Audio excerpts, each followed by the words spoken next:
Hey everybody! I'm Cameron. I'm Zach. I know everything. I don't. Well, you know 2 seasons of something. That's not nothing. Debatable. Okay, well, welcome everybody to the Watching You Watch podcast. Hello again. Game of Thrones edition. Yep. So here we are again, with a recap of season 2 of Game of Thrones. We did one of these last time around for season 1. Yeah. After Zach finished that and we were ready to start season 2. Now Zach is ready to start season 3, guys. Season 3. Oh my gosh. And I realized that I wrote notes for season 1. I was so ready for that. Season 2 recap is going to be interesting. Yeah, I honestly can't wait because season 2 is a season of some interesting things happen. I will say that. A lot of people. A lot of things. So without further ado, Zach, try your best to give us just a brief summary, maybe by character. I'm gonna have to do it by character because if I try and do it by time, it'll be even there's worse. No way. Okay, so let's Zach, start from my highlight characters, people that I know that I'll remember pretty well. Okay. So let's go to someone who's a little more central in the plot. Let's start with Tyrion. Tyrion becomes the Hand in the beginning of season 2. He does, which is a game changer. And immediately he sets off to do things like he just figures out who is the weasel in the council, and the weasel is old man Meister Mick. I'm pretending to be old, but I'm really spry and hire prostitutes. Yes, Maester Pycelle, for those of you who don't know or speak Zach. Yeah, and but in the process he takes off Cersei, so there becomes this huge thing between him and her. And also there's his stuff with fancy French foreign lady Shay, and basically it culminates in them being like, oh crap, we're going to be attacked by Stannis. This is bad. This is real bad. So he gets this alchemist fire and makes the best plans he can, and Cersei's still just ticked at everything and bonds with Sansa along the way in the weirdest of ways. Yeah, drunken bonding. It's the only way she can. While there's a siege going on. Yeah. And while Sansa's on her period. And yeah, that was a scary moment in the series. Yes. But basically, Joffrey does stupid thing. Tyrion covers for him. He's a decent hand, even the Spider-Man. Yeah, Varys. Yes. is wow, you're good at this. And yeah, I like it. But the battle goes okay. They use the alchemist fire to great effect. They hold out long enough for Daddy Lannister to come and save the day. Yep, with some support. Yeah, from, the Knight of Flowers and Margarine. From the Tyrells. Yeah. But he gets his face all effed up. But moral of the story is he and Shay are still alive, and he's in his feelings because he's now back to the basically glorified fool that he was before, yeah. Because his daddy's there, so he gets to run the thing because he was only working in daddy's absence. That's true. Let's also throw in there too. We get to see Bronn as captain of the guard. Yeah, of all things. Yeah, that's an interesting thing. That's what happens for him, and I don't know. We get to see him more as a character, and I enjoyed that a lot. Yeah, Bronn and Tyrion are great. It's funny because they both are very Tyrion's very intelligent, but they're on the same level wits-wise, which is phenomenal because he can go toe-to-toe with them. They have such great wordplay with each other. Yeah, and he lived, so thumbs up all the way, although him and the Hound almost went toe-to-toe, and I was that battle could go either way. Yep. Okay, so that's Tyrion. What else? We'll go to other minor, the highlights of other people in there. Basically, Cersei's big thing is she was ticked at Tyrion because he sent away her daughter to be safe for the war, basically. And her, honestly, biggest thing is that she sort of bonds with Sansa and talks about, it's sometimes it sucks being put into these arranged marriages, but, you get on with it. And look, I'm wearing an outfit that makes me look like Madonna. That's literally about her biggest contribution. She did about all the same things she normally does. Oh, but she was also sleeping with Lancel. Yeah, that her cousin. Yep. Because Jamie's away because the Starks war is took going them. On. Yep. Yeah, took him during the war.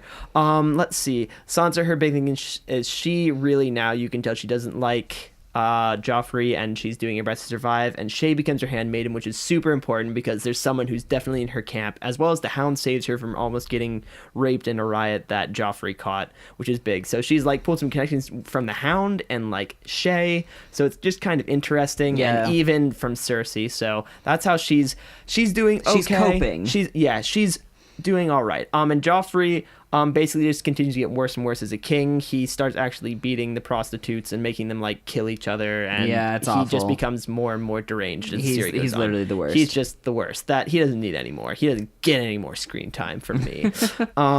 Let's see. That's about all the interesting things I can see happening in there. Because I mean, like Varys popped up, Pycelle popped up, and Littlefinger was running around making deals, which is part of the reason why the Tyrells came in the end, which was a very long con thing. I kind of just forgot about him because he wasn't chasing. But then Catelyn. the Tyrells show up at the end, and then it's like, oh, okay, you know? Yeah.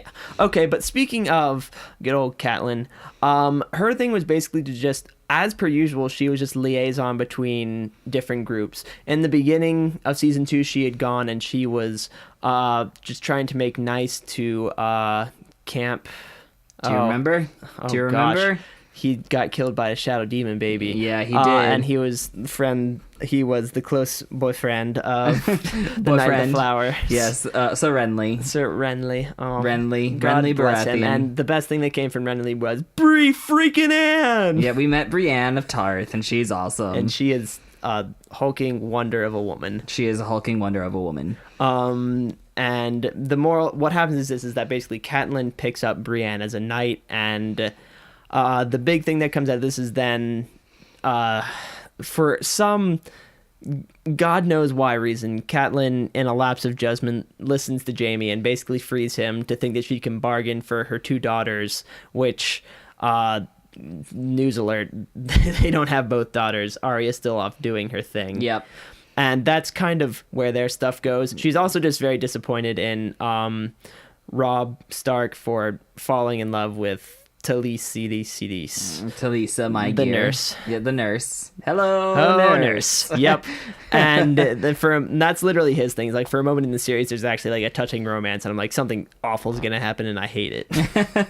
That's literally all I have to say about Robb, other than he's winning the war and, you know, growing as a character in war ways. Yes, and we leave all that with Brienne taking Jaime on the road. Yes, and you know that's just going to be full of wacky hijinks. Yeah, just the most. Gosh. Let's see. What else can I talk about in that camp? I guess we'll skip to Arya, because she was taken captive by the... Oh my goodness, Lannisters. And yeah, but they didn't know who she was. Yeah, but she's kept it mostly on the down low, but she manages to the point where she was Tywin's cupbearer. Exactly. Yeah, she didn't even know. Yeah, she went right in with Tywin because she showed that she wasn't dumb. Yes. And he liked that. Yes. And but she also has to deal with Jaqen, the faceless man. Yeah, the man of lots of all that kind of stuff. And she like has 3 kills on him, and she rapidly goes through them and can't get the last one on Tywin, which she was hoping for, but, you know, stalling because he was an interesting character. And I don't know, she was just like playing with fire that whole time. So thank goodness he went off to fight a war somewhere else. Yeah. But she uses her last one to tell him to murder himself. He's like, please don't make one do this. Yes. And then she's like, well, fine then, I'll unname you if you help me get out of here. And he's like, and then they basically do that, and she figures like, oh my gosh, he's a cool assassin, man. I want to be a cool assassin. But then she's like, no, actually, I want to be with my friends and maybe find my family. It's like she wants to, but then she like realizes, and it's actually kind of like a huge bit of character development, because Arya, as we've known her up to this point, would have totally just jumped on that, but she sat there for a second. It's like, no, people need me. For reasons, and it's like, cool. And then he gives her a coin, and it's like, here you go, like if you ever want to cash this in later, you'll find me. And it's like, how? And he's like, gone. She's like, my god, he's a ninja. Yes. But that's pretty much her arc. Oh, also she saves Hot Pot and the one of Robb's bastards. Yeah, Robert's bastard. So it's Hot Pie. No, whatever. Hot pie, not hot pot. Because I'm just thinking of like Japanese culinary cuisine. Ew. Anyway, there's Hot Pie, and then there's Gendry, the armorer, the bastard that Ned found in season 1, Who's still alive, which is surprising because most like characters like that get their backstories fully fleshed out die. Yep.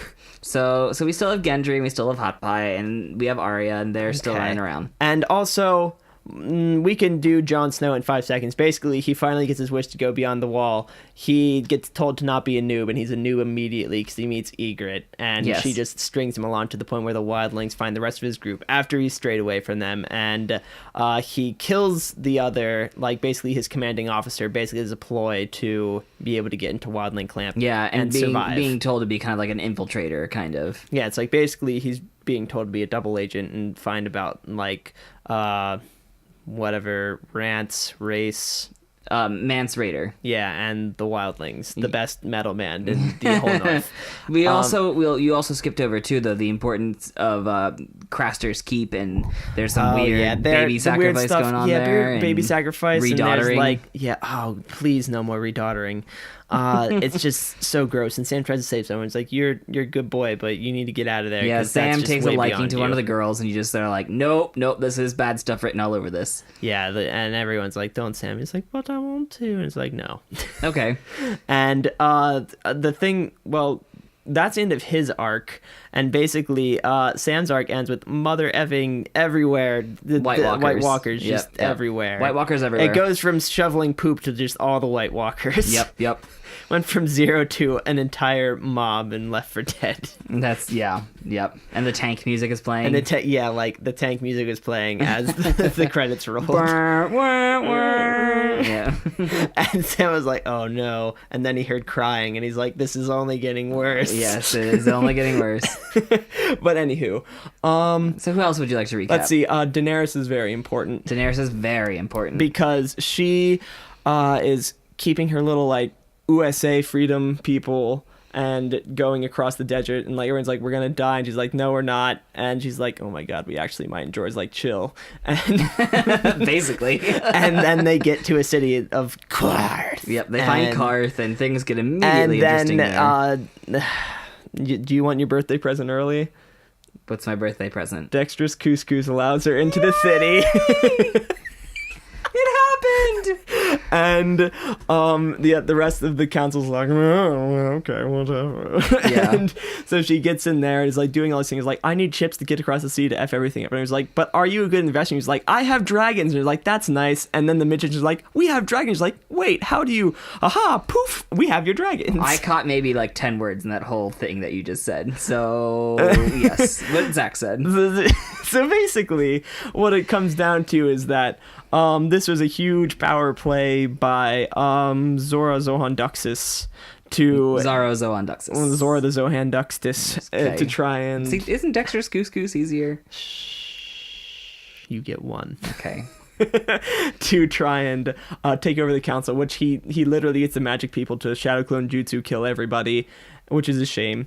But and Jorah sort of like pulls the I told you so. He's like, I need my dragon. He's like, of course you do. So he sighs, and they run after her dragons, and she gets them after having some like weird trippy scenes where she sees her hubbies and her unborn child, her unborn baby and Drogo. But then she also sees like the throne and the Red Keep in ruins, and that's kind of interesting. Another thing, it's like all the things she wants, but she has to choose to go for her dragons. And then she's like, hey, dragons, use flamethrower, and they're like, blah. Yeah, of course she gets her epic Dracarys, and then flames everywhere. Yes. And the magicians are like, oh no, we can't resist fire damage. Yeah, and they die. Like, we done goofed. Yeah, it's like, this is not a great way to recruit new members.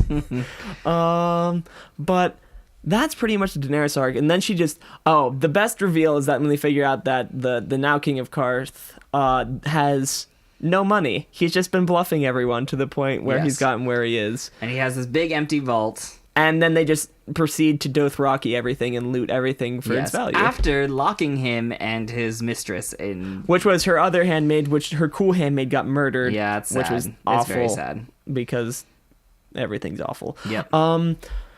But, trying to think. Other important, basically up in Starkland, you have drugged out Frodo Baggins and Bran Flakes and Hodor, and they're all like, it's a great time to be in the North. We're just having a great time, and hey, look who's back. Yep, it's Theon. And then he's like, this keep always belonged to me. And it's like, why? Because I said so. Oh, okay. Yeah, so Theon goes full weeaboo Greyjoy on Yeah, them. he goes 100%. You never go full Greyjoy. And he did. And they're all like, okay, his father's like, oh, well, first he feels up his sister, and then she's like, haha, I'm better than you. He's like, I am awkward in all the ways that I could possibly be. What about my homecoming? And your dad's like, you've literally done nothing. But it's like, but you left me. He's like, Yeah, in a nutshell. And then he gets Winterfell. Takes Winterfell. It's like, rather than just raiding the coastal villages like his father said, it's like, let's go for all the glory. And his second in command's like, yeah, sure, sounds rad. Yep, basically. And he kills Neckbeard the Awesome. Yeah. And just like pretty much does everything wrong. And he's like, we're going to like fight to the death, and they're going to remember this fight in the history books. Donk in the back of the head. I was like, wow, he that was a pretty good speech, but we're going to just sell him out after I basically got him in this position by goading him. Bottom line, and also Maester of the North. Yeah, Maester Luwin. I forgot about Maester Luwin. Yeah, sad. But the bottom line is, like, Bran and Rickon are okay, but everybody thinks they're dead because they've been hiding literally in the keep, which was ingenious. And Theon burned these bodies to make everyone think that it was them, but it wasn't, because he screwed up and he was just trying to cover his butt as per usual. No idea what's happening to him. Oh, but it is important to note, I think I sort of mentioned, but that the Lannisters did win, and Stannis had to retreat in the battle of the, I don't know what they even call it. The Battle of Blackwater. Okay. Yeah, the Blackwater Bay. Because that's like pretty much where things ended. And it was like when it was like, yay, I'm cheering, yay. And like, wait, I'm cheering for the Lannisters. This is awful. I hate everything. Yeah, and I'm really kind of sad that my prediction about the Fire Priestess like effing up Tyrion's plan didn't come true, because he chose to leave her back on behalf of his second-hand man's Knucklebones. Said. Yeah. Yep.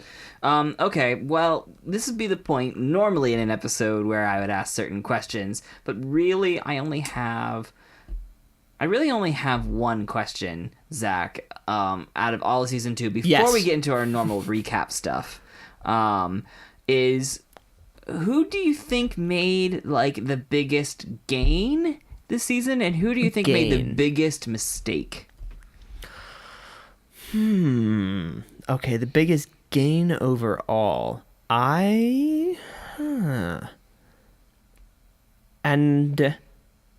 I can tell you, okay, let me first start with my loss, because I feel as if Zorzo and Duxus made the biggest loss and made the biggest stupid, because trying to like win over Daenerys with like dragons and stuff, he literally went from like, he could have just settled for being king of Karth. Yes. And yet he still had to try to get Daenerys. And he should have just known to back off and make the smart business decision to not mess with the lady's dragons. But he did. And he did. And he lost literally everything. And now I'm worried about like actually like Karth as a city, because it has literally no ruling structure anymore. Not it's anymore. Gone. They're all gone. And also the Dothraki, who says they're just going to raid that one house. So much gold to raid. Yeah, I don't know. That was probably the biggest. The thing with it is because it's the greatest fall, because he went from having literally everything to being in his empty vault. Yeah, that's true. Yeah, I'd agree. Let's see. So who made the biggest gain then this season? I honestly want to go with Arya, because once again, it's who like got the best thing, and it was she started in captivity and now she is objectively free. That's true. And in the best possible situation, because if Tywin was there, it wouldn't have worked out. He would have found her. He would have been onto things. But since he was out and away, a few slaves running away, he will probably not chase her as hard. So she's doing about the best. Nice. Not great, but once again, we didn't leave many people on a good note, because even though I was very torn between Tyrion or her, because even though he's in a better overall situation, he just got knocked down a bunch of pegs. He did. But Arya, she's got a nice shiny coin that has some promises attached to it, and she's free. Yeah, and she has like good traveling companions, like solid ones. I know Hot Pie's kind of a joke, but Hot the Pie. Blacksmith is We also like good. Hot Pie though. He's gonna die. He's gonna die because we like him. Oh boy. Okay, so again, this would be the part of the podcast where I would normally go through our weekly wrap up questions, but let's do a kind of a shift on those, and we're gonna do like a season wrap up. Okay. So that's every fair. week, Zach, I ask you about your Stark of the week, and usually the answer is Arya. But maybe that's not true for the whole season. So who is the Stark of the season? Oh no. That's tough. Uh, poop. Because I honestly am mad at Rob for falling in love. Because I know that's not gonna. So I can't even give it to him, even though he played very well. So I'm struggling with ways to give it to someone who's not Arya. If you want to give it to Arya, that's fine. I really, honestly do. Everyone else did well, but no one did quite well on the level that she did. Yeah, that's true. She does play the whole situation with Tywin very well, and she's never discovered the whole time there. Yeah, even though it got close and even though there's inklings, like, she still did okay. And I mean, everyone else had a lot of things they tried to do and like it's something they tried to pull, but it became very obvious what their intentions were at the end. Mm-hmm. Like, everyone knows that Sansa doesn't love Joffrey anymore, and now she's actually in a bit of a pickle just because she's like, the best she can hope for is to unfortunately like be one of his concubines and still be in his, because if she's still just a Stark hostage, just Stark hostage, things are going to change a lot for her. No one really wants her, so... Yeah, that's not good. Not good. And yet she's still choosing to stay there, right. Which is ugh. And Rob done goofed. Good old other creepy man at the bridge is going to the phrase things. Yeah. Walder Frey. It's not going to be good. There's just not a lot of things that are going to be good for that. And I mean, Jon Snow is in the middle of Wildling camp. I still count him in Stark camp, but it's not exactly.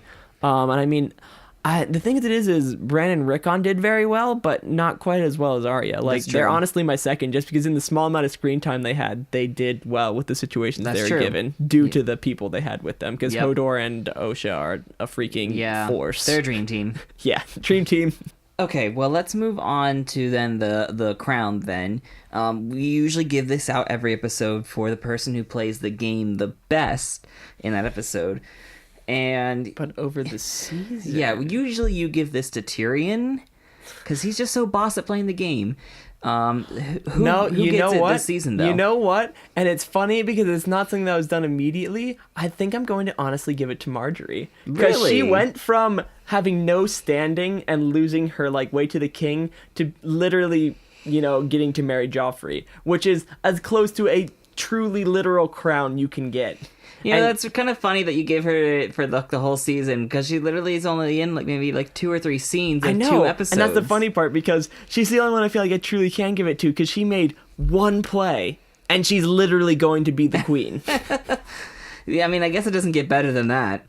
I mean, yes, Tyrion did have some pretty boss moves, but at the end of the day, yeah, once again, and my second would have been Dexter's Couscous, because he went from everything, but the problem is at the end he's dead in his own vault. He wanted to grab more than he should have, is the problem. Yeah. So he bit off more than he could chew. But yeah, honestly, Marjorie. Yep. Okay, well, we've been dropping this question somewhat a little bit over the course of the season, but we used to talk about best death, worst death. Do you have one throughout the whole season that you can remember that sticks out to you? Like, worst death was seeing Neckbeard die. That was you're right. The worst. And best death has to go to, I don't even remember his name. He was the person that was traveling with Arya until she got captured. Did that happen in season 2 or season 1? No, that was in season 2. And I thought it was season 2. Yoren. Yeah, but I don't know. He just went out on his own terms, and he went out like such a boss. I think those are perfect choices. It was memorable because he was just like, yeah, F you guys, and while he had 3 arrows in him. Mm-hmm. And it was yeah. I mean, it was obviously heartbreaking, but he still was, I don't know. He went out on his terms, and you could kind of tell. Yeah. Because he didn't go in that fight planning to kill everyone and survive. He went in there he's just I'm going to take as many people with me. I'm going to kill all these Lannister fools. Yeah, exactly. And he did a pretty darn good job. He did. Okay, well, this season ends with, a lot of changes and a lot of interesting things happening. A lot of people have very clearly stated this is what they want to do now that all the pieces have sort of moved into place. So, at the end of the season, whose plan do you think is the best moving forward into season 3, and whose plan do you think is the worst? Interesting. And that's funny because I don't think I can give Marjorie best plan. Because you think sticking with the Lannisters is a bad idea, or sticking with Joffrey? Yeah, there's that. There's both. Okay. I don't know. I don't think Lannisters are a poor choice where things are in the world. I just am not sure overall. But let's see. Worst plan. Best plan and worst plan. This is tough, especially. Oh, well, I guess I still have to give worst plan to someone who's alive, and it has to be Theon, because he is in literally the worst position he could be due to all of his choices throughout the season. He just continued to make just terrible, awful, dumb choices. Yeah. So Theon. Okay. Is worst. What best? What about best? Oh, that's tough. That's really. Best plan, because the thing is, I definitely can't give it to Arya because she didn't really have a plan. Yeah, a lot of things are resolved. You know, the only things that are really unresolved are like Robb in the war and that involves. And he's obviously made a poor plan. Love is a poor plan in this scenario. You still have like Daenerys and her plan to get her ships and cross the sea. And take you know what's funny? I think I honestly wanted to give it to her because hers is in the best position because she just has all the resources she could possibly need, and there's no one to say no. So Daenerys, then, is that what I'm hearing? I honestly think it's going to be Daenerys, not because there's a truly large body of reason behind it, but just because at this point it's not the best, and also just because Daenerys. Why not? Yeah, Daenerys. That's a good default. That's a good default. It is. Just because dragons. Dragons, yeah.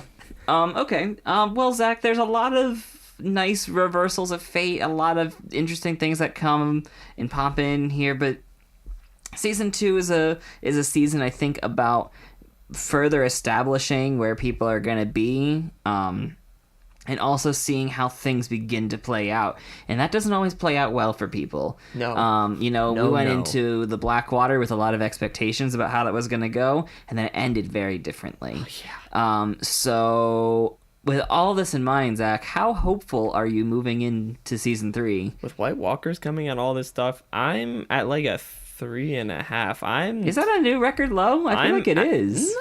No, it's close. I'm just very apprehensive about literally everything.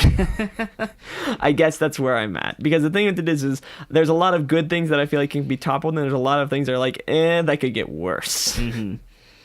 Well, Zach, we're season 3 is imminently upon us, and it's gonna be interesting for you to watch. And if you have been following along with us, and have been paying attention to Zach's journey through it, I'm sure you're going to want to tune in and hear what's ahead. You know about the twists and turns that are to come, and trust me, every season of Game of Thrones is filled with them.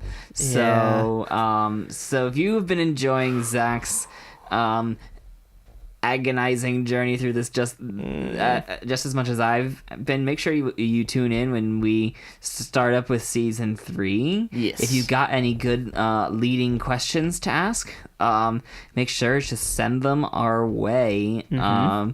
Also, make me flashcards of characters so I remember them. Yeah, we might need to start doing that because there's a lot. We're gonna do the thing where Karen puts up somebody's face and be like, "Who's this?"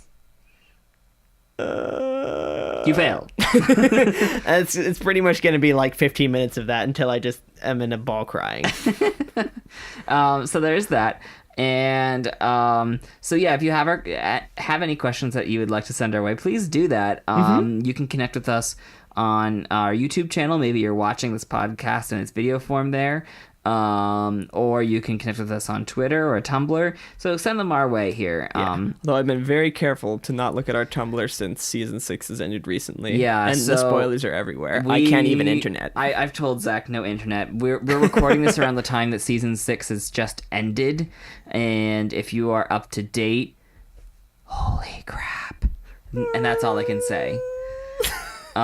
So I as much as I would love to talk about it, Zach, you've got time. So we're gonna get there. Yeah, no spoilers. So no spoilers.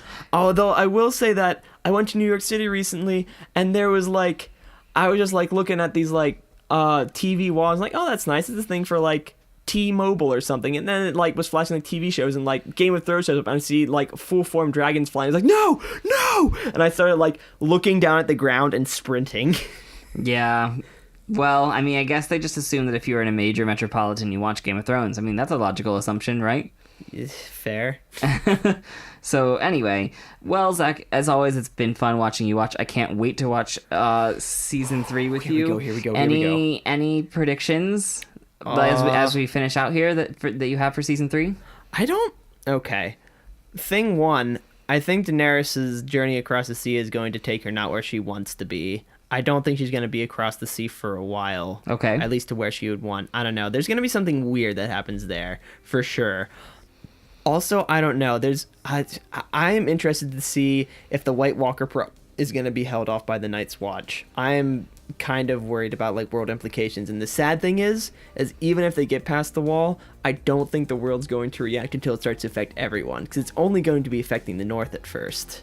So unfortunately, I feel like it may become a North problem, and Lannisters be like, oh cool, they retreated, and we'll just kill a few of them while they're heading back, you know? Just sort of like, oh, those are our meat shields. And then the White Walkers are a major problem. Yeah. I don't know. I hope we get... I don't know. I'm actually kind of terrified to say we get more magic. I'm not sure what's going to happen with most anybody else. Those are only my big things. I've only been thinking about like the world as a whole. I don't even want to begin to speculate about person-to-person bases. That just stresses me out. Yeah, well, you'll find out soon enough as we start Season 3. So we hope to see you when we get back into this with Episode 1 of Season 3. So make sure to check back for that. All right, we'll see you. May the dragons be with you. See you later.